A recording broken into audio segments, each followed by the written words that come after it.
Next question में हमसे पूछा गया है कि if uncertainty in position and momentum are equal then uncertainty in velocities. अगर अनसर्टेनिटी पोजीशन की और मोमेंटम की इक्वल है तो अनसर्टेनिटी जो है वेलोसिटी कितनी होगी।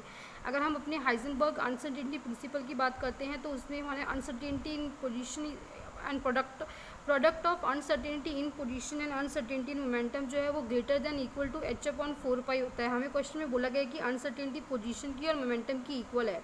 Uncertainty in position is equal to del x and uncertainty in momentum is equal to del p. Given है क्वेश्चन में कि अनसर्टेनिटी पोजीशन और मोमेंटम की इक्वल है, पोजीशन की और मोमेंटम की अनसर्टेनिटी इक्वल है, तो हम इसकी जगह पे इन दोनों के जगह पे हम यहाँ पे डेल पी स्केयर लिखेंगे, क्योंकि हमें पता है कि जो हमारा मोमेंटम होता है, हमारा मोमेंटम जो है वो इक्वल होता है मास इंटू वेलोसिटी के। मोमेंटम जो होता है वो मास इंटू वेलोसिटी के इक्वल होता है। और हमसे पूछा गया है मोमेंटम जो होता है वो हमारा क्या होता है, मोमेंटम जो है वो मास और वेलोसिटी के इक्वल होता है। मोमेंटम जो है वो मास और वेलोसिटी के इक्वल होता है। और हमसे पूछा गया है कि अनसर्टेनिटी इन वेलोसिटी कितनी होगी।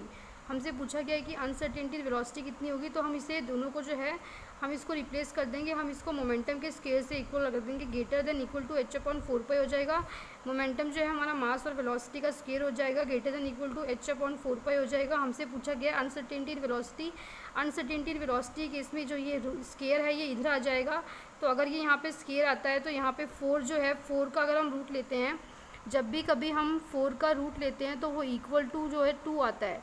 तो यहाँ पे 2 जो है ये रूट से बाहर, अगर 4 जो है अगर ये 4 रूट से बाहर आएगा तो ये 2 हो जाएगा। और ये मास जो है वो यहाँ आ जाएगा, यहाँ पे ये इधर आएगा तो ये यहाँ पे जो है 1/2m √h/π इसका आंसर हो जाएगा। यानी कि हमारा ऑप्शन बी 1/2m √h/π जो है √h/π जो है वो हमारा आंसर आ जाएगा अनसर्टेनिटी इन वेलोसिटी के केस में।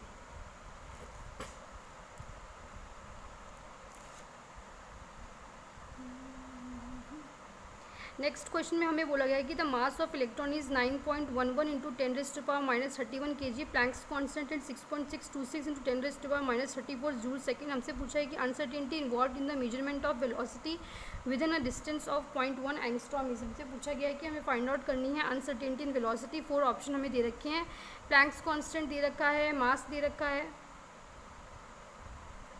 प्लैंक्स कांस्टेंट दे रखा है हमारे पास में, हमें मास दे रखा है। हमें पता है कि uncertainty principle product of uncertainty in position and uncertainty momentum is greater than equal to h/4π होता है। हम मोमेंटम की जगह पे मास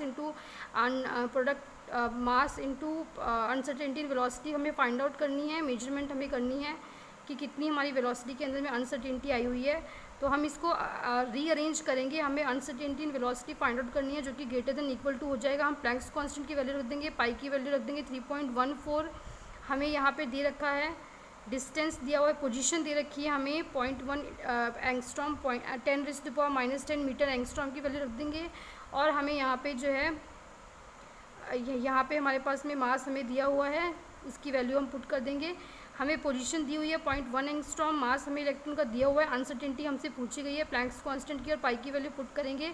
इसको सॉल्व करेंगे तो हमारे पास में अनसर्टेनिटी इन वेलोसिटी जो है, uncertainty involve in the measurement of velocity is equal to इतनी हमारी आ जाएगी। हमारे पास में ये वैल्यू आएगी। इसको फिर हम रीअरेंज करेंगे तो पॉइंट को जब हम इधर लेके आते हैं, जब हम पॉइंट को टूवर्ड्स राइट लेके आते हैं तो यहाँ पे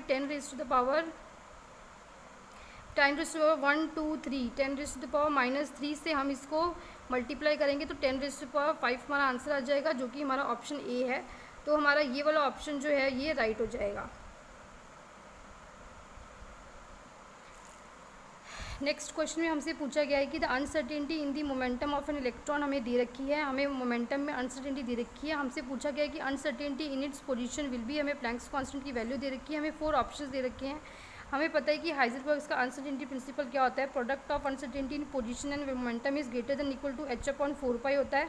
प्लैंक्स कांस्टेंट की वैल्यू रखेंगे, 4 रखेंगे, पाई की वैल्यू रखेंगे, और अनसर्टेनिटी इन पोजीशन हमें फाइंड आउट करना है क्या होगा। तो अनसर्टेनिटी पोजीशन हम फाइंड आउट करेंगे, हमें मोमेंटम दे रखा है, uncertainty in the momentum of an electron हमें दे रखी है, हम उसकी वैल्यू यहाँ पे रख देंगे, मोमेंटम की वैल्यू हम यहाँ रख देंगे। तो हमारे पास में क्वेश्चन में जो पूछी गई है अनसर्टेनिटी इन पोजीशन, उसकी वैल्यू आ जाएगी। इसको हम सॉल्व करेंगे तो हमारे पास में 10⁻⁻30 आ जाएगी, जो कि हमारा ऑप्शन ए है। तो हमारा ऑप्शन ए जो है वो राइट हो जाएगा।